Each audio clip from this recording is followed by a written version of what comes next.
Bueno, muchísimas gracias Cristina y muchísimas gracias a Blanca.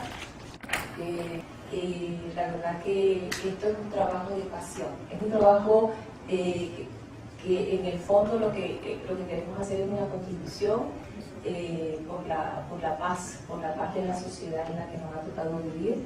Somos todas las personas que conformamos la red en este momento, somos inmigrantes y reconocemos de esta necesidad tanto en nuestros países de origen como en la sociedad donde nos ha tocado vivir, y estamos haciendo nuestro proyecto de vida acá en España. El caso de la violencia de género de las mujeres inmigrantes que padecen violencia de género, en ese fenómeno no hay una sola víctima, porque cuando estas mujeres son madres, sus hijos e hijas son víctimas de la violencia que ellas padecen.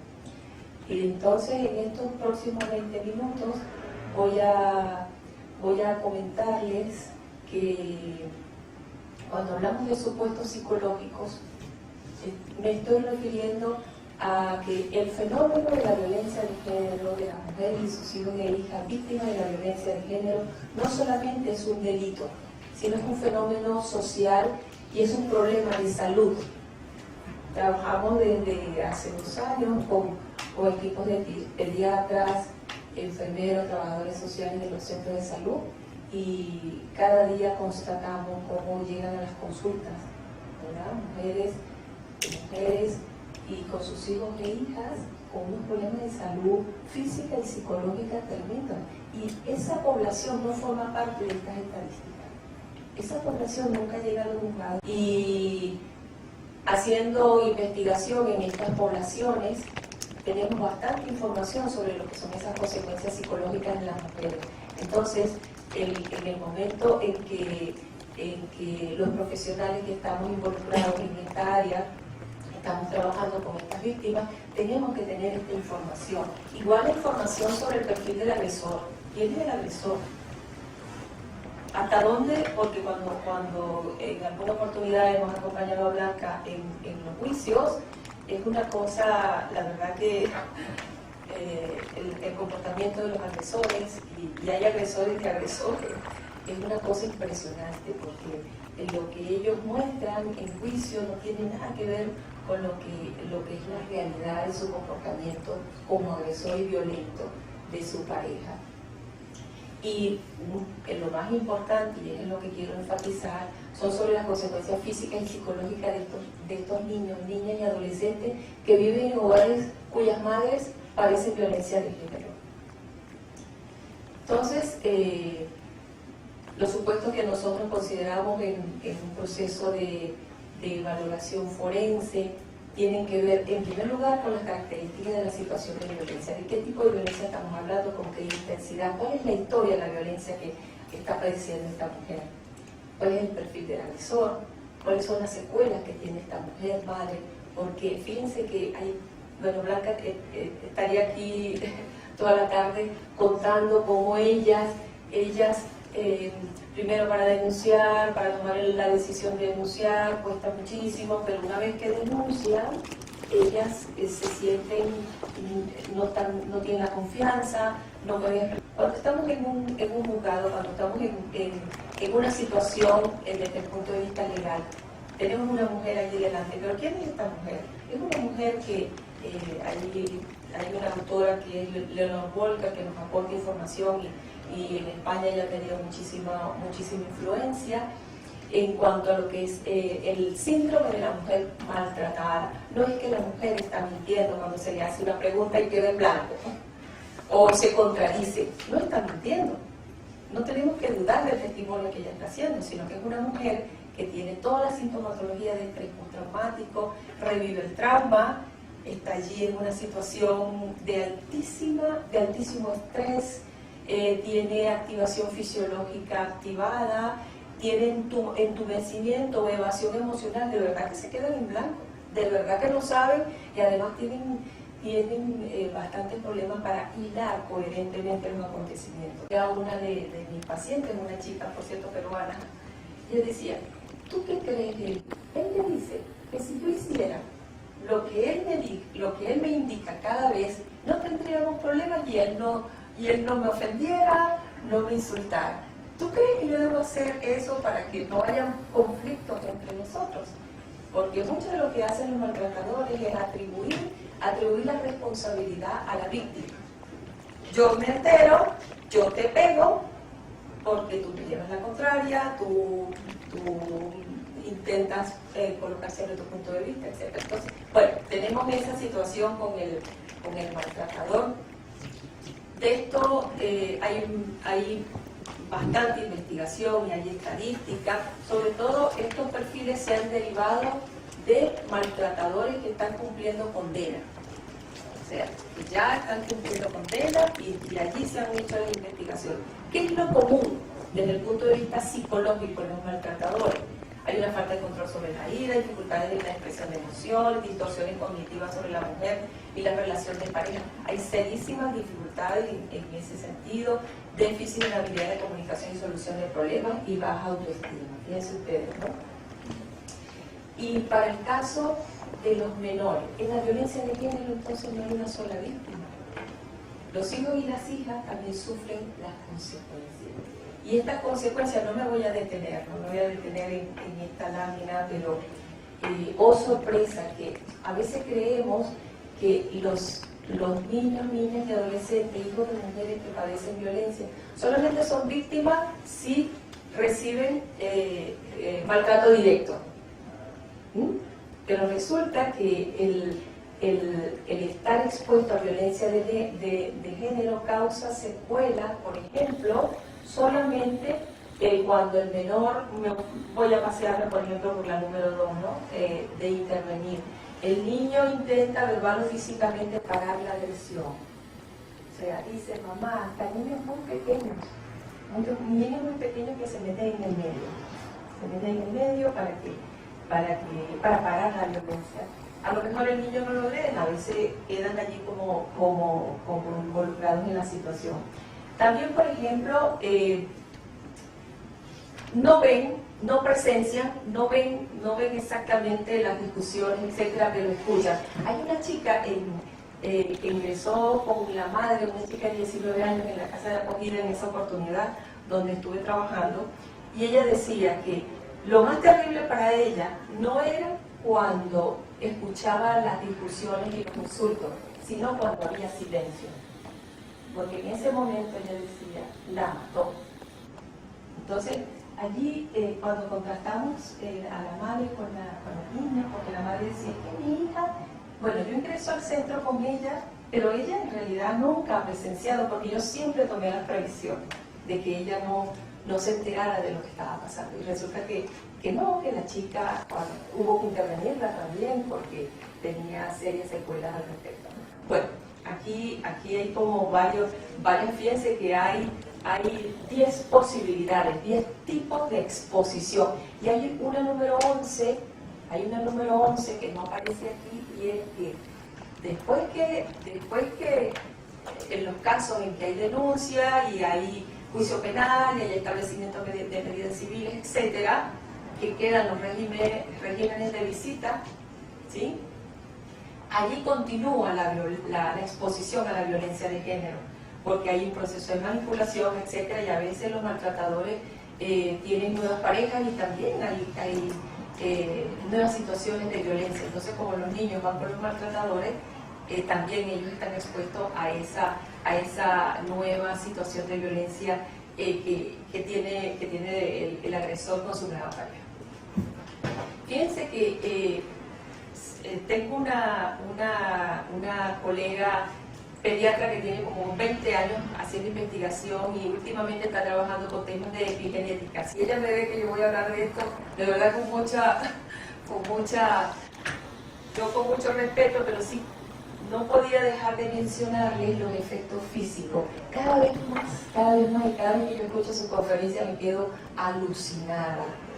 Desde a nivel de la gestación, cuando las mujeres padecen violencia de género, hay una activación de lo que es el cortisol, que es la hormona del estrés, que está a un nivel de intensidad que es capaz de traspasar la membrana que protege la placenta donde está el bebé, la traspasa. Y cuando la traspasa, hay alteraciones físicas sobre el sistema nervioso central. Entonces, las últimas investigaciones están desarrollándose en torno a esas alteraciones en el sistema nervioso central y con unas secuelas que se pueden confirmar tanto a nivel infantil como a nivel de adolescencia o a nivel de adultos.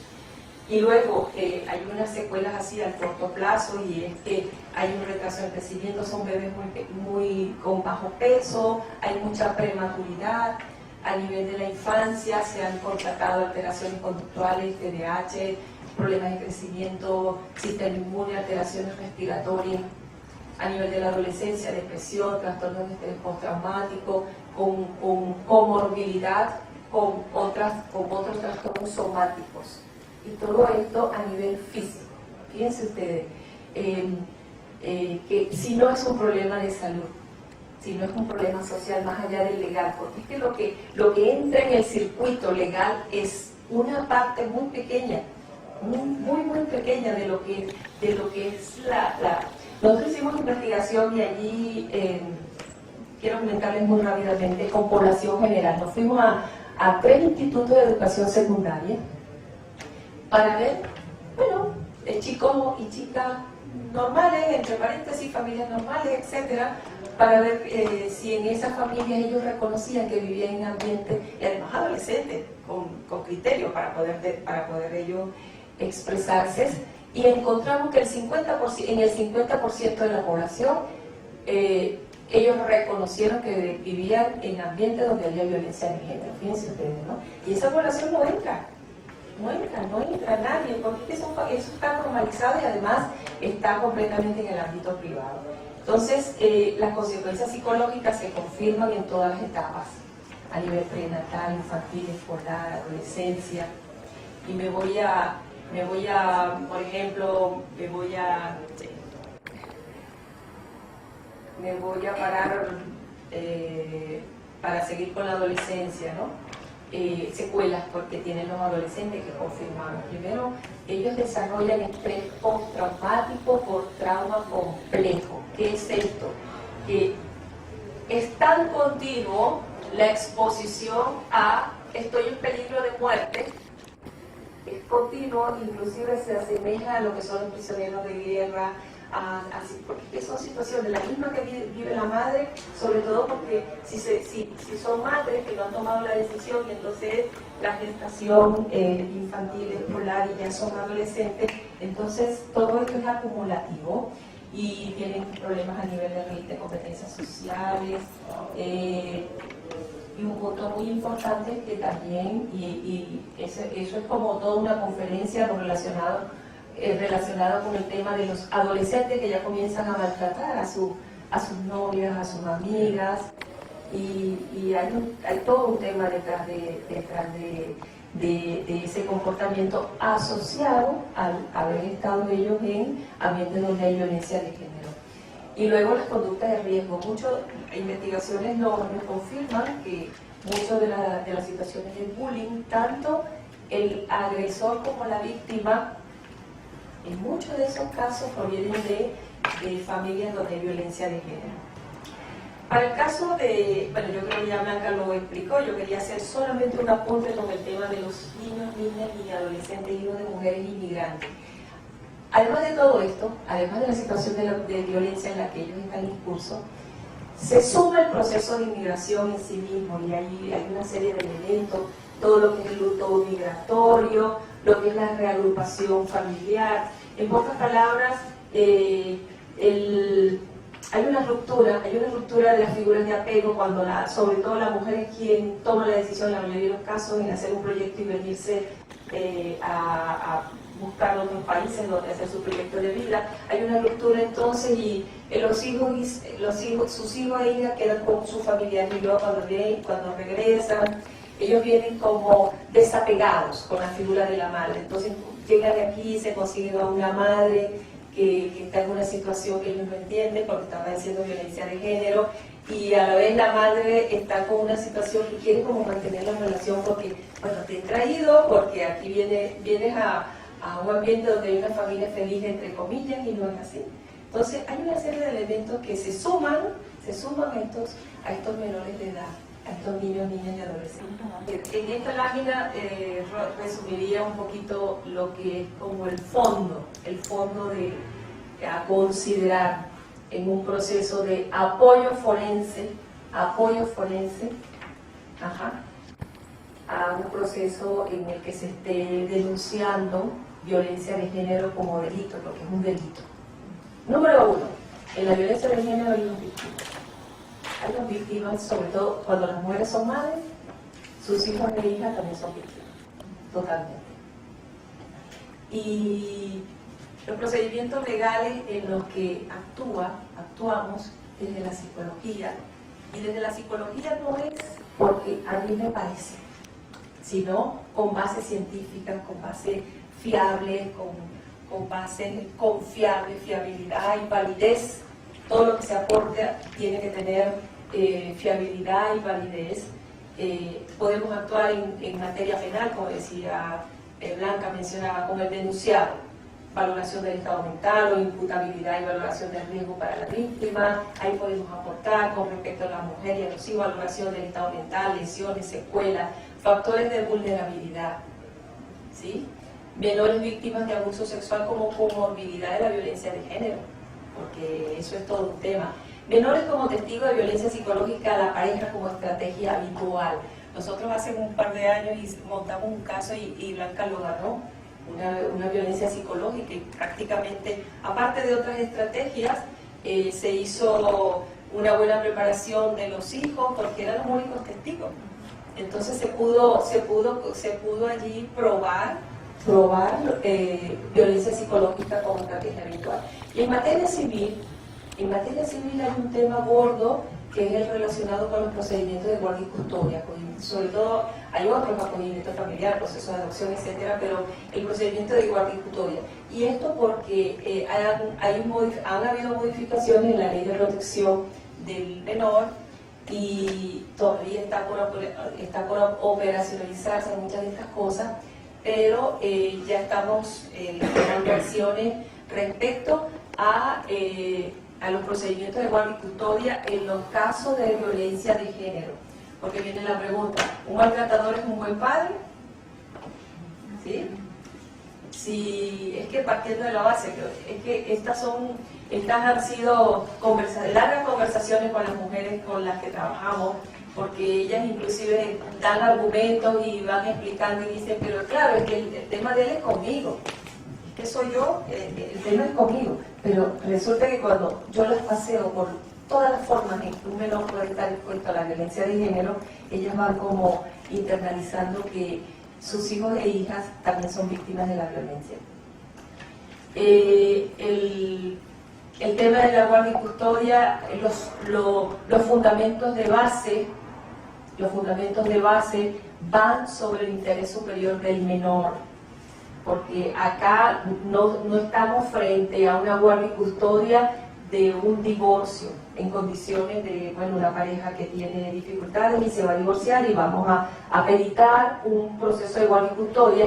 En esos casos se parte de la base del supuesto que ambos progenitores son idóneos. En el caso de violencia de género, y esto todavía no está totalmente arraigado, hay que partir de la base que el agresor no tiene idoneidad, y igual lo podemos valorar, pero como una forma de constatar ese supuesto. Bueno, yo me voy a ir a la lámina de agradecimiento porque esto me encanta. Nosotros como Red Internacional de Atención a las Víctimas de Violencia de Género, sobre todo para el colectivo inmigrante, tenemos una responsabilidad tremenda. Lo que queremos es que los vean a través de nosotros y nosotras, porque creemos en ellos, creemos que nosotros podemos ser voces de esos niños, porque estamos convencidos de que la felicidad es posible siempre, siempre. Y todos somos agentes sociales y agentes activos de este cambio en esta sociedad y en los países de origen, en los países de donde provenimos. Muchísimas gracias. Gracias.